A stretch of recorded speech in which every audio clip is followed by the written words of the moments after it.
Muy buenos días todos hermanos de ISEM. Saludo en el nombre de nuestro Señor Jesús. Nuestro Dios es tan bueno. Doy muchas gracias a Dios por darnos un día especial. Es una maravilla tener el culto por la tecnología de Internet. Damos gracias por unir juntos por el culto.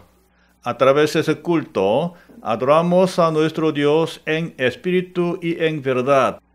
Alabamos a nuestro buen Dios que nos da la vida, la familia, la iglesia, aire, el sol y alimento, etc.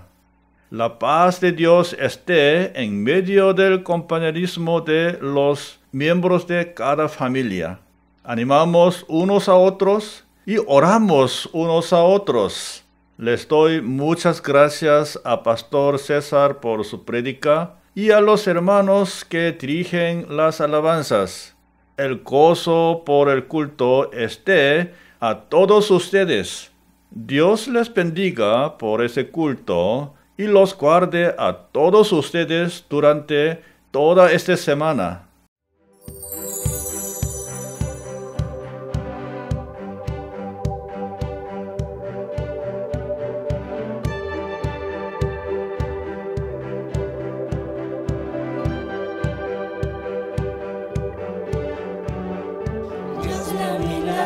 De amor, sanas y das salvación incomparable.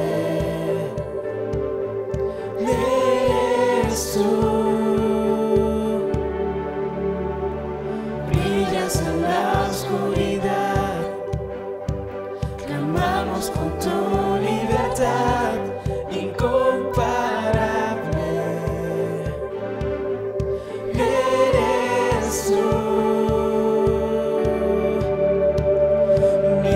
Es grande, mi Dios es fuerte, nadie es igual, nadie le hace frente. Dios sana y salva, con gloria se exalta mi Dios, mi Dios.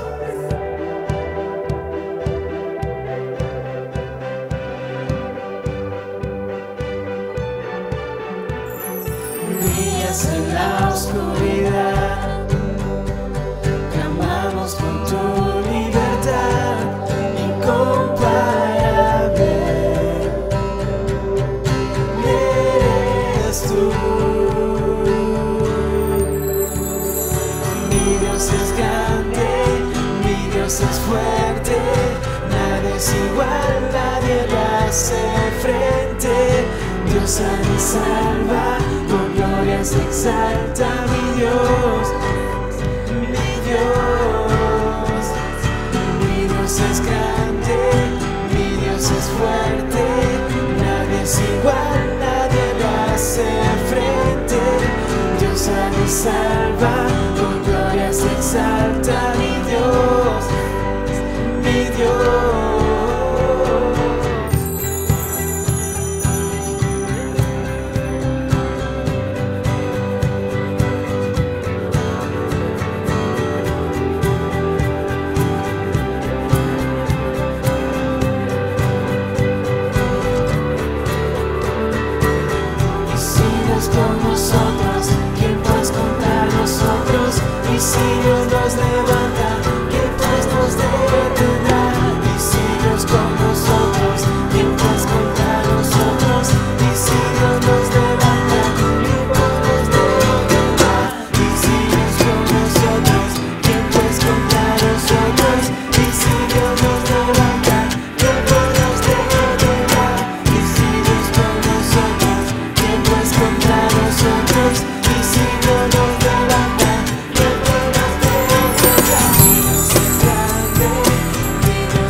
en la cruz.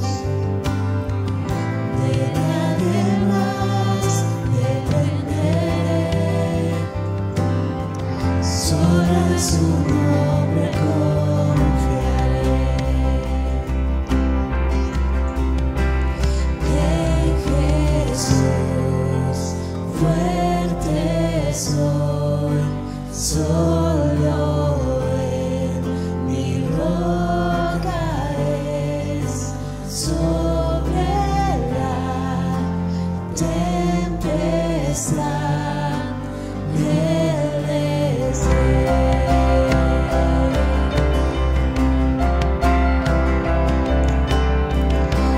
Cuando no puedo ver su faz, sé que su gracia siempre va. A la tormenta venceré,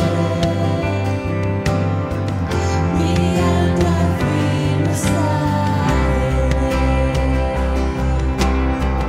Mi alma firme está en Él. En Jesús fuerte soy, solo en mi roca es, sobre la tempestad Él es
en su presencia voy a estar, sin mancha te vendré, justificado por la fe.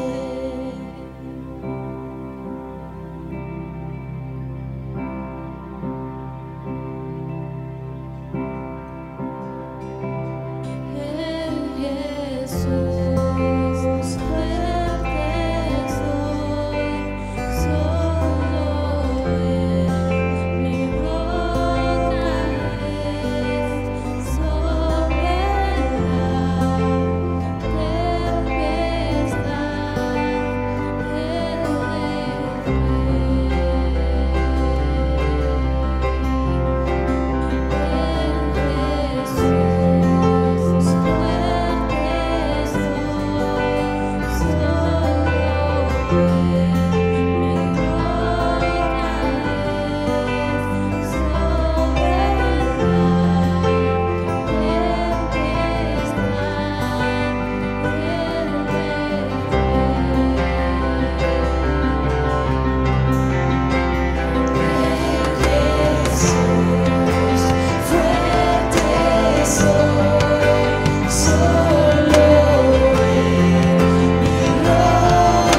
la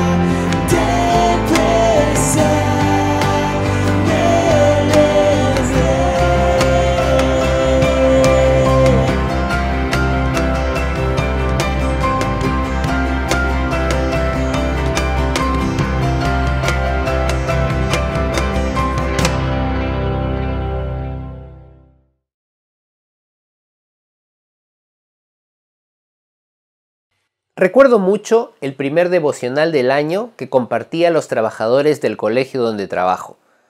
Recuerdo que les hablé acerca de que este año podría ser un buen año si es que poníamos nuestras ganas y nosotros decidíamos que debía ser un buen año. Unas semanas después, los colegios cerraron y todos tuvimos que trasladar nuestras clases a un formato del cual conocíamos poco.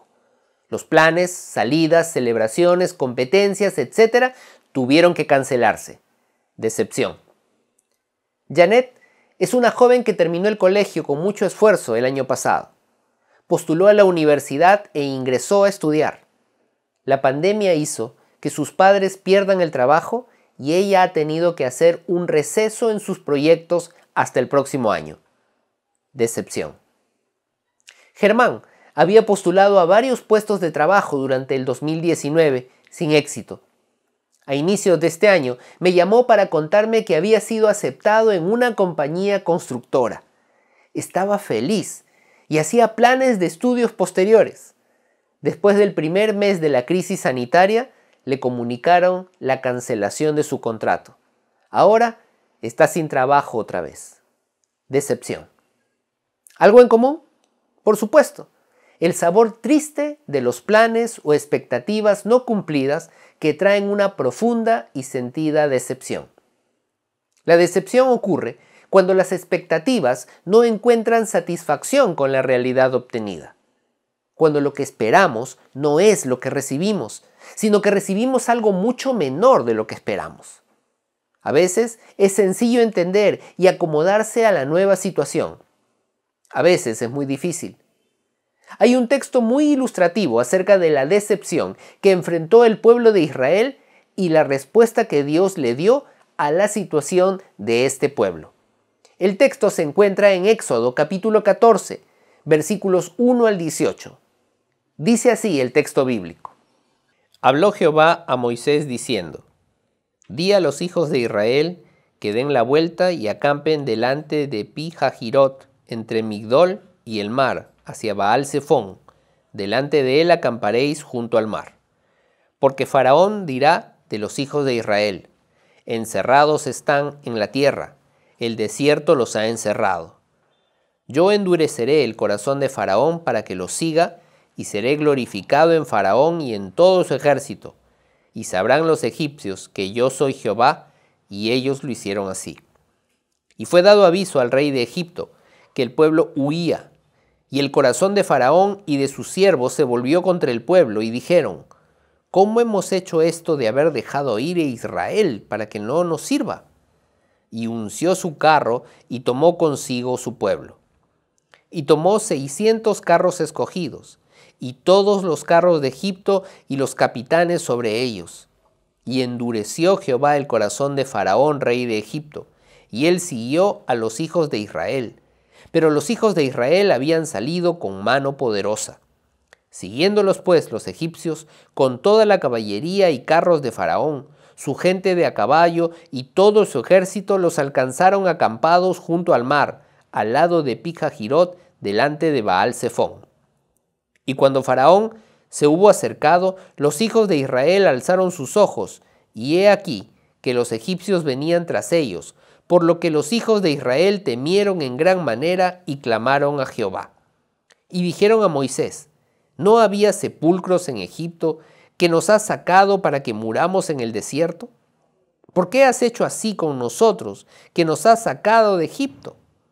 ¿No es esto lo que te hablamos en Egipto diciendo: déjanos servir a los egipcios? Porque mejor nos fuera servir a los egipcios que morir nosotros en el desierto. Y Moisés dijo al pueblo: no temáis, estad firmes y ved la salvación que Jehová hará hoy con vosotros, porque los egipcios que hoy habéis visto, nunca más para siempre los veréis. Jehová peleará por vosotros, y vosotros estaréis tranquilos. Entonces Jehová dijo a Moisés: ¿por qué clamas a mí? Di a los hijos de Israel que marchen. Y tú, alza tu vara y extiende tu mano sobre el mar y divídelo, y entren los hijos de Israel por en medio del mar en seco. Y he aquí, yo endureceré el corazón de los egipcios para que los sigan, y yo me glorificaré en Faraón y en todo su ejército, en sus carros y en su caballería. Y sabrán los egipcios que soy Jehová, cuando me glorifique en Faraón, en sus carros y en su gente de a caballo. En esta lectura, justamente podemos apreciar los elementos relacionados con la decepción que mencioné antes. Las expectativas de un pueblo, la realidad de ese pueblo y finalmente la respuesta o el remedio de Dios frente a esa decepción. Veamos primero ese punto inicial, las expectativas del pueblo. La historia del pueblo judío en la Biblia es variada y triste. Después de 400 años de vivir en la esclavitud en un país ajeno y con una cultura extraña y una religión pagana, el pueblo recibe la noticia de parte de Dios de que serían liberados de esa esclavitud. ¿Sería eso posible? ¿Qué significa ser libre de esclavitud? Ellos no conocían el significado de esa palabra, ni mucho menos soñaban con una vida lejos de Egipto. Esa era la única realidad que conocían. Pero ese Dios, del cual solo conocían la referencia de sus padres, se había acercado a ellos a través de un profeta y les había dado una promesa de libertad. Eso era algo que nunca habían escuchado. Podían soñar con ser libres, con trabajar para ellos mismos, con no tener que bajar la cabeza ante un amo, con sentirse dignos, con soñar para un futuro para su familia en una tierra y en un país que al fin sería suyo. Eso sin duda era algo increíble. En realidad, hay posibilidad de una vida diferente, de ser y hacer algo mejor. Encima de todo esto, ese Dios muestra su poder a través de 10 portentosas plagas que han sacudido al imperio más poderoso de la tierra. Vez tras vez, ese Dios muestra su poder imparable y no solo nos sorprende, sino también nos atemoriza. Cuando Dios quiere bendecirme, sin duda todo se pone en un carril correcto, ¿no? Ese pudo haber sido el pensamiento del pueblo judío. Un pueblo descorazonado, sin futuro, sin dignidad, sin posesiones, sin sueños, ahora tienen algo que los hace vibrar. Y además de todo esto, la promesa de libertad menciona que la tierra donde iremos es una tierra donde fluye leche y miel y donde no hay más esclavitud. Eso me habla a mí de prosperidad, de algo que me dará frutos si trabajo duramente, pero también me habla de libertad completa. Eso es algo que siempre he deseado. Eso es algo que los judíos habían deseado siempre, aunque posiblemente nunca lo habían imaginado. Sus expectativas habían subido de 0 a 1000. Eso es algo que nos sucede a menudo, ¿verdad? ¿Te ha pasado eso alguna vez? ¿Has soñado con comenzar un nuevo negocio y generar más ingresos económicos? ¿Has pensado en viajar a ese lugar que alguna vez imaginaste y parece que todo está ordenado para que eso suceda? Estás dando el examen final del último curso de tu carrera y miras las preguntas y te das cuenta que las sabes todas. ¿Cómo te sientes? ¿No te sientes alegre y que la emoción te llena el pecho? Estás en la entrevista final para ese trabajo que estás buscando y la persona que hace la entrevista te dice: me parece que usted es un buen candidato. Veo muchas posibilidades para usted con nosotros. ¿Cómo te sientes? Las expectativas son buenas e incluso son necesarias porque alimentan eso que llamamos esperanza y esta nos imprime el motivo para avanzar. Sin expectativas, seríamos seres apáticos, apagados y grises. Las expectativas son útiles porque te dan la esperanza para seguir. El pueblo judío tenía expectativas. Expectativas de libertad, de cambio, de un futuro bueno y próspero. Eso es lo que Dios les prometió y eso también es lo que nos promete a nosotros. Es interesante darnos cuenta que con nosotros sucede algo análogo a lo que le sucedió al pueblo judío. Dios se acerca a nosotros en nuestra situación de desesperanza, necesidad, dolor y angustia y nos ofrece una relación que busca transformar nuestra vida y nuestro entorno. Lo interesante de esta analogía es que nosotros reaccionamos igual que el pueblo judío. ¿De qué libertad hablas? ¿Existe realmente una libertad? ¿Cómo es eso si lo que yo veo y vivo es lo único que conozco?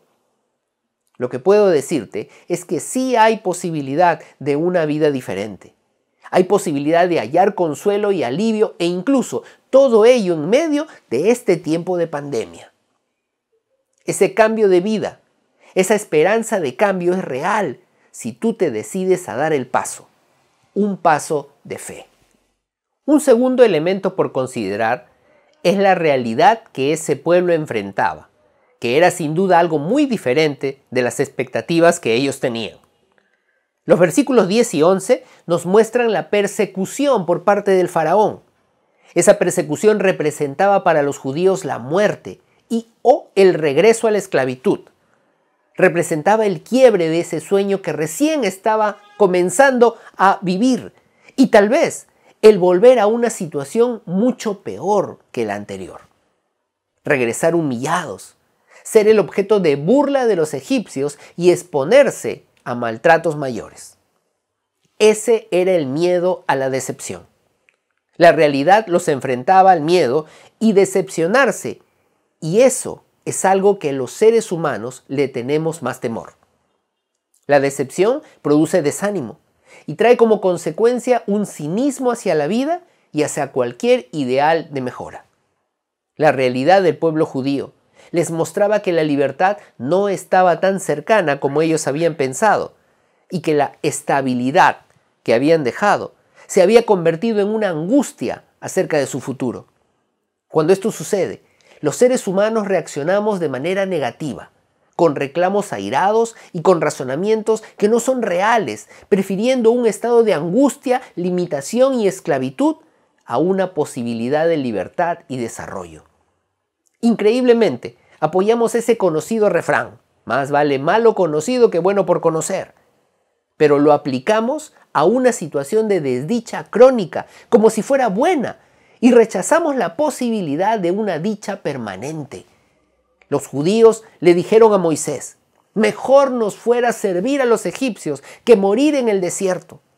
Es sorprendente apreciar que cuando las expectativas se enfrentan a una realidad que desafía, instintivamente recurrimos al mecanismo de defensa de pensar que lo pasado era mejor.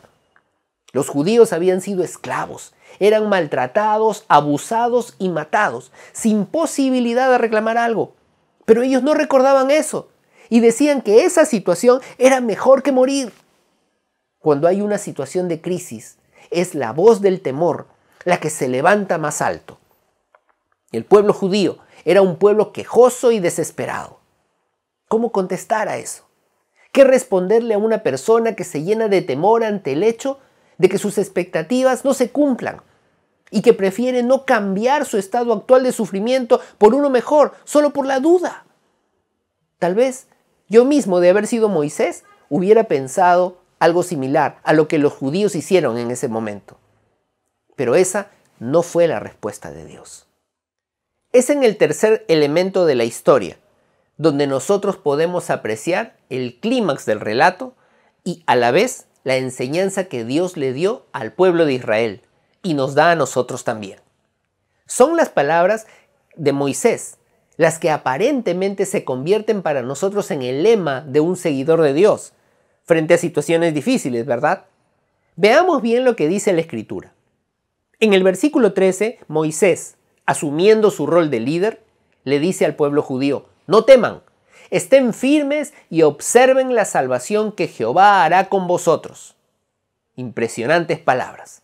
Moisés anima al pueblo a estar firmes. ¿Qué significa eso? Significa mantenerse en la misma visión, mantenerse en el mismo sentir, mantenerse en el mismo parecer. Frente a una situación difícil o a una adversidad, la tentación común es a dejar de enfocarnos en el sueño, en el objetivo, dejar de sentir esa fe que teníamos cuando nuestras expectativas estaban en lo alto. Esto que les digo es lo que pasó a Pedro cuando comenzó a caminar sobre las aguas como consecuencia del llamado de Jesús. Pedro tenía esa visión, tenía ese sentir de ir hacia su maestro, tenía ese objetivo, pero al ver el mar tan embravecido, dejó de estar firme. Eso es lo mismo que les pasó a los apóstoles que cruzaban el mar de Galilea cuando se desató la tempestad. Ellos habían sido testigos de las enseñanzas de Jesús, eran testigos de sus milagros, pero cuando estuvieron en medio de una dificultad muy grande, su firmeza decayó. Dejaron de tener esa visión, ese sentir, ese parecer de seguir el ideal de Jesús y se detuvieron amedrentados. Eso es lo que muchas veces nos pasa a nosotros cuando estamos animados por las palabras de confianza que tenemos en la Biblia. Creemos que tenemos que confiar, confiamos y nos lanzamos a vivir de acuerdo con esas normas. Nuestras expectativas son grandes. Hacemos compromisos de cambio con nuestras parejas. Decidimos no volverle a fallar a nuestros hijos, no volver a decepcionar a nuestros padres. Hacemos proyectos para comportarnos mejor. Pero cuando la dificultad, que no es pequeña, se levanta, entonces dejamos de estar firmes. Tal vez eso nos puede estar pasando durante este tiempo difícil y largo de pandemia. Los sueños, los ideales, los cambios, los proyectos, las expectativas, todo lo que teníamos y nos motivaba a tener un buen año con paz, ha cambiado.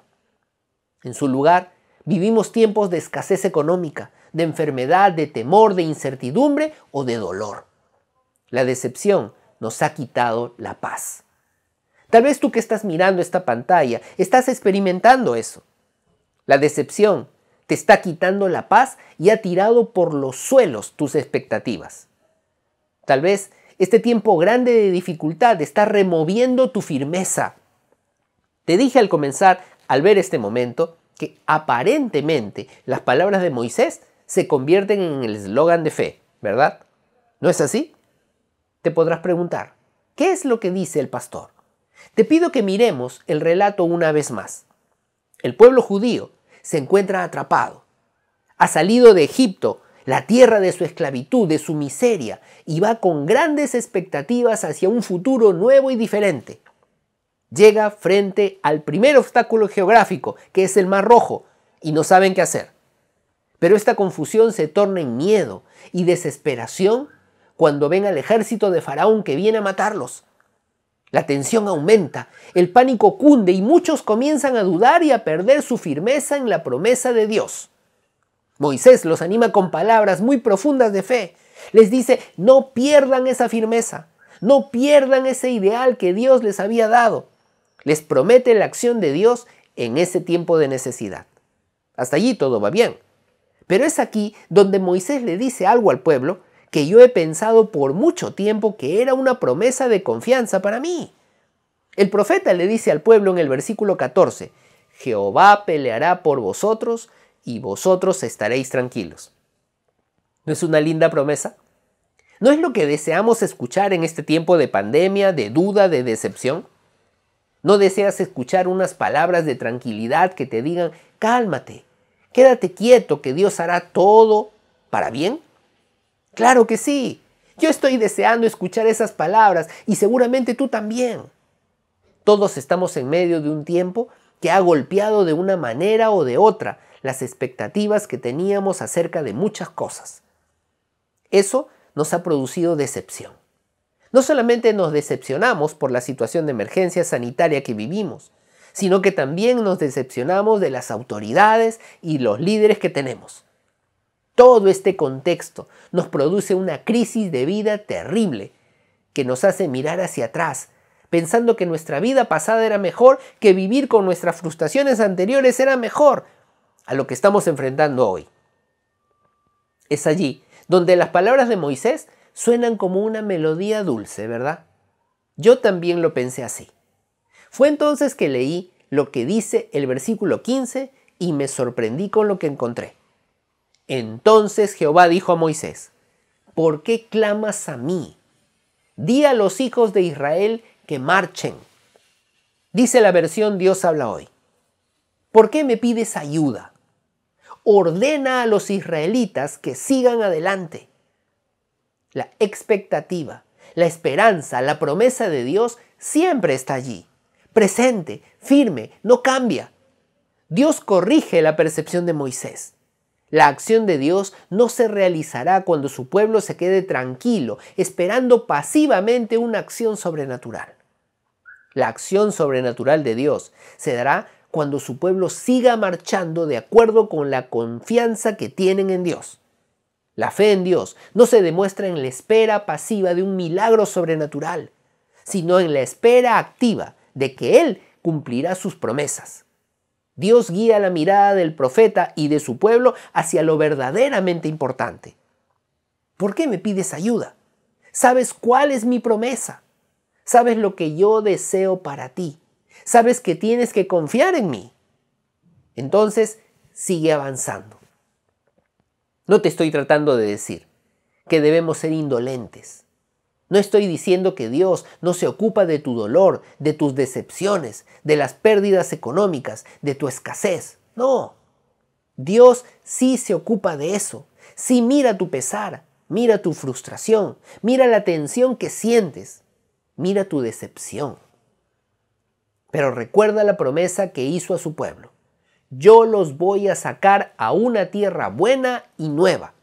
Fue la misma promesa que Jesús les hizo a sus discípulos cuando les dijo, pasemos a la otra orilla.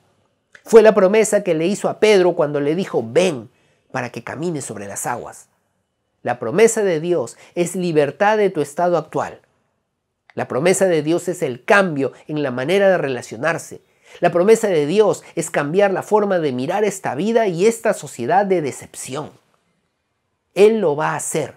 Ahora no lo vemos porque tenemos un mar rojo adelante que nos impide avanzar y tenemos la amenaza de la muerte, la pobreza, la escasez y la desesperanza que nos alcanza. No es momento de clamar y pedir ayuda a Dios mientras nos quedamos sentados esperando que el milagro ocurra. Es el tiempo de orar a Dios, de pedir por nuestra nación, pedir por nuestras familias, pedir por nuestra economía, pedir por nosotros mismos, pero también es el tiempo de seguir confiando en que las promesas de bienestar de Dios no se cumplirán gratuitamente, sino que demandarán nuestra confianza para seguir viviendo de acuerdo a los principios de nuestra fe y de confianza en el Señor. Tal vez tenemos que dejar de aferrarnos a ese Egipto que nos daba la seguridad, pero que nos tenía esclavos. Tal vez debes dejar de aferrarte a ese trabajo que te daba seguridad y debes empezar algo nuevo. Tal vez debes dejar de aferrarte a la esperanza de que las cosas van a mejorar por sí solas. ¿Sabes que hay una diferencia entre un optimista y una persona que tiene esperanza? Él o la optimista es la persona que ve el vaso medio lleno, que ve siempre lo bueno en cada situación negativa. La persona que tiene esperanza confía en que las cosas van a cambiar por una razón. Tiene fe. Las cosas no van a mejorar porque después de la tormenta viene la calma o porque siempre hay una luz al final del túnel. No, nuestra situación va a cambiar. Nuestra decepción momentánea nos traerá paz porque confiamos en alguien que está con nosotros y que cumple su promesa. Ese es Dios. Quiero concluir con 3 pensamientos importantes para que medites. Primero, siempre nuestras expectativas frente a las promesas de Dios son diferentes de la realidad obtenida, porque nosotros pensamos de acuerdo con nuestra conveniencia y seguridad. El pueblo judío pensó que la liberación sería fácil, que el camino sería rápido y que no habría inconveniente. Eso no fue así. El cambio en nuestras vidas frente a diferentes momentos en nuestra vida no va a ser fácil ni rápido, pero será provechoso y bueno para nosotros y nuestra familia. Segundo, la realidad que enfrentamos puede ser un reto a nuestra estabilidad. La realidad que enfrentamos puede ser un llamado a depender de Dios. Eso significa tomar riesgos, decidir por lo que debemos hacer y avanzar confiando en Dios y no en las circunstancias. Tercero, la respuesta de Dios siempre impone una condición. Yo voy a actuar, dice el Señor, pero tú debes actuar primero. Eso es lo que llamamos fe. ¿Paz frente a la decepción? Claro, se puede tener paz frente a la decepción porque las personas pueden decepcionarme. Las circunstancias pueden decepcionarme. Las autoridades pueden decepcionarme, pero la promesa de Dios de darme una vida diferente y buena, una visión nueva de mi rol en este mundo, una nueva manera de entender mi relación con otros, de entender mi valor y de salir airoso de este momento difícil, sigue allí firme. Dios nos ofrece una paz que va a costar sacrificio. Te animo a seguir confiando en Él, a seguir viviendo según lo que dice su palabra y a dar lo mejor de cada día, teniendo la esperanza en lo que Él nos ha prometido. Oremos. Señor Todopoderoso, te damos muchas gracias porque estos tiempos de dificultad, de decepción, no impiden que nosotros recibamos tu paz. Gracias porque es posible tener paz frente a la decepción. Es posible tener paz frente a la duda. Y eso, Señor, se debe a que tus promesas son firmes. Oro en este momento por aquel hombre, aquella mujer que se siente decepcionado, que se siente dudoso, confuso e incluso añorando todo aquello que es del pasado. Te pido que ellos puedan entender que este tiempo es un tiempo de cambio, pero es un tiempo en donde la firmeza de la promesa de Dios está allí. Oro por cada joven y señorita, por cada niño que ahora está siendo expuesto a las decepciones. Oro porque puedan encontrar la paz en ti y porque puedan hacer suyo el pensamiento que tú nos das en tu palabra. ¿Por qué me pides ayuda? Avanza. Padre Santo, queremos avanzar. Queremos ser personas que siguen confiando en ti de manera práctica. Gracias por este tiempo y permítenos tomar esa decisión para mantenernos con paz en medio de la decepción. En tu nombre santo oramos. Amén.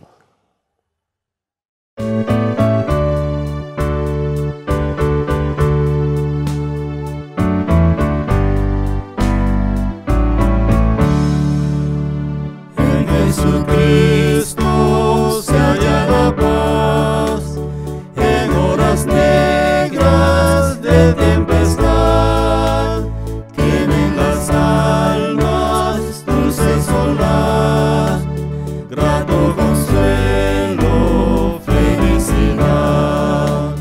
Gloria cantemos al Redentor, que por nosotros quiso morir, y que la gracia del Salvador siempre dirija nuestro vivir. En nuestras luchas, en el dolor, en tristes horas de tentación, calma le infunde santo vigor, nuevos alientos al corazón. Gloria cantemos al Redentor, que por nosotros quiso morir, y que la gracia del Salvador siempre dirija nuestro vivir. Cuando en la lucha falta la fe y el alma veces desfallecer, Cristo nos dice: siempre os daré gracia divina, santo poder. Gloria cantemos al Redentor.